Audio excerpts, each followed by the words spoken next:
Hello नमस्कार साथियों, आपका हमारे चैनल में फिर से स्वागत है। दोस्तों, आज हम बात करेंगे पीएच के बारे में। हाँ दोस्तों, सही सुना आपने, पीएच के बारे में बात करेंगे कि पीएच जो है क्या होता है। तो पीएच तो आप जानते ही होंगे दोस्तों, आपने यूट्यूब पे इतनी सारी वीडियो देख ली है, आप तभी हमारी इस वीडियो पर भी पहुँचे होंगे। यदि आप पहले भी आप कोई ना कोई वीडियो देख चुके होंगे इसके बारे में, तो आपको यह कोई नहीं बताएगा दोस्तों कि पीएच होता क्या है। सभी बस यह बताते हैं कि स्लरी लेना है, कास्टिक लेना है, दोनों को आपस में मिलाना है, जो पीएच पेपर का जो कलर है वो बदलना नहीं चाहिए, तो ये पीएच बैलेंस हो जाता है। या कोई भी प्रोडक्ट है उसमें एसिडिक चीज़ें मिला लेंगे तो पीएच बढ़ जाएगा उसका। तो यही चीज़ें आपको नॉर्मली आपको सारी वीडियो में देखने को मिली होगी। तो दोस्तों, एक्चुअली क्या होता है, पीएच बैलेंस नाम की कोई चीज़ होती ही नहीं है। सच तो यही है कि पीएच बैलेंस कुछ होता ही नहीं है। यह होता है सिर्फ पीएच एडजस्ट होता है कि पीएच एडजस्ट कैसे करते हैं। आपको जो बहुत सारी वीडियो में आपको लोगों ने कुछ जो अच्छे जो वीडियो बनाते हैं यूट्यूब में, जिसको नॉलेज काफ़ी अच्छा है, वो आपको उनकी वीडियो में आप देखेंगे तो वो यही आपको समझाएंगे कि पीएच एडजस्ट क्या होता है। तो यही मैं आपको बताने जा रहा हूँ दोस्तों कि पीएच बैलेंस कुछ नहीं होता है। पीएच जो है एडजस्ट होता है कि किस प्रोडक्ट में कितना पीएच रखना रहता है, जिससे हमारा जो प्रोडक्ट है वो स्टेबल रहे, उसमें कोई कम या ज़्यादा मतलब प्रोडक्ट में कोई परिवर्तन नहीं हो, वो लॉन्ग समय तक जो है उसका पीएच वो माफ़ कीजिए, उसका जो है स्टेबिलिटी बनी रहे, उसमें कोई परिवर्तन ना आए, वो जो हमारा प्रोडक्ट है वो ख़राब नहीं हो। उसके लिए हमें जो है पीएच को एडजस्ट करना पड़ता है। तो यह अलग अलग प्रोडक्ट में अलग अलग होता है। यह ऐसा नहीं है कि हमें जो है सारे प्रोडक्ट में पीएच जो है बैलेंस करना रहता है। और आप डिटर्जेंट पाउडर को आप वाटर में आप जैसे डाइल्यूट करेंगे तो देखेंगे कि उसका जो पीएच पेपर जो है वो नीला हो जाता है, मतलब अल्कलाइन हो जाता है। तो अब दोस्तों कि हाथ ख़राब होते हैं कि नहीं उसमें, तो दोस्तों नहीं, वो हाथ ख़राब बिल्कुल नहीं करते हैं। तो साथियों, हम बात करेंगे कि फिर जो है हमारा जो हाथ वगैरह वो ख़राब क्यों कौन से प्रोडक्ट करते हैं, इसे हमें एसिटिक रखना है या अल्कलाइन रखना है, किस प्रकार से रखना है इसे, तो वो मैं आपको बताने जा रहा हूँ। तो जैसे बहुत सारे प्रोडक्ट हैं, जैसे मैंने आपको डिटर्जेंट पाउडर का एक उदाहरण बताया है कि उसके बाद में और भी कई सारे, जैसे बाथरूम क्लीनर हो गया है, वो उसे भी उसमें भी जो है अल्कलाइन रखा जाता है उसे भी, या किसी भी सोडियम हाइड्रोक्लोराइड वाले जो भी हम प्रोडक्ट बना रहे हैं वो भी अल्कलाइन ही उसे रखा जाता है।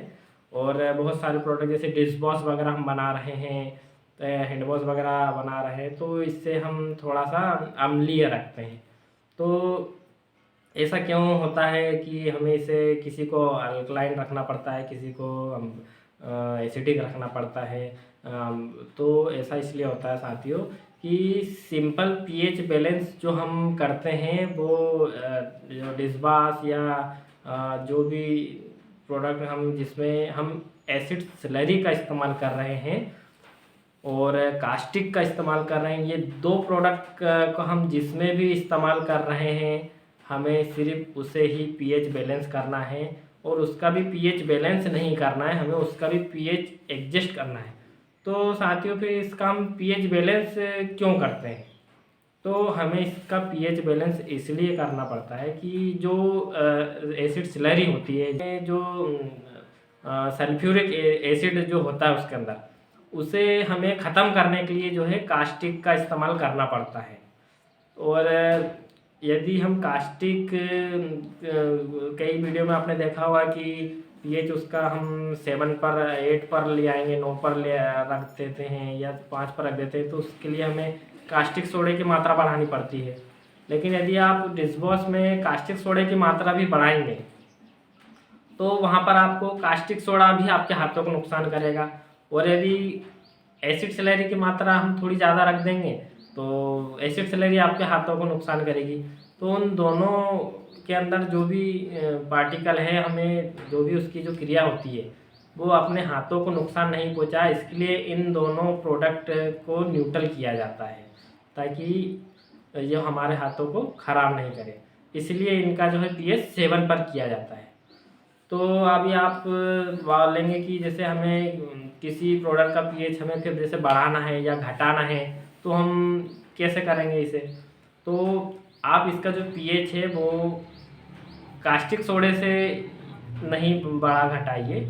आप इसमें यदि आपको इसका pH बढ़ाना है तो आप कास्टिक सोडे की जगह आप जो अपना सोडा एस, आप सोडा एस का इस्तेमाल कर सकते हैं।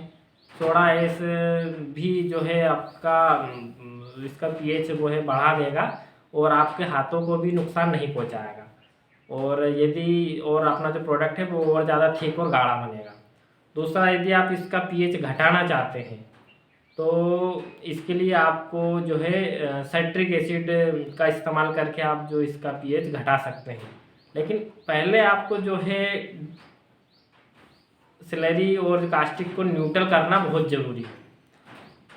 इसको न्यूट्रल करने के बाद ही आपको इसका pH जो घटाना बढ़ाना है वो दूसरे केमिकल से बढ़ा घटा सकते हैं ताकि आपका प्रोडक्ट जो है लंबे समय तक ख़राब नहीं हो।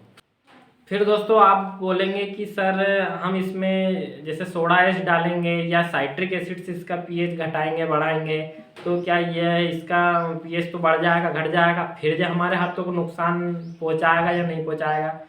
तो दोस्तों यह उतना फिर नुकसान नहीं पहुंचाता है। नुकसान पहुंचाएगा लेकिन उतना नहीं पहुंचाता है जो हमें एसिड स्लरी और अपना कास्टिक सोडे से जो नुकसान पहुंचता है वो इतना नुकसान नहीं पहुंचेगा। नुकसान तो दोस्तों आपको मैं बताऊं केमिकल में, आप तो ये मान के चलिए आप पानी में भी आप 24 घंटे तक आप पानी में भी रहेंगे तो आपको नुकसान तो पानी भी पहुंचा देगा। ऐसा कोई नहीं है कि आपको मतलब कोई केमिकल जो है नुकसान नहीं पहुंचाए।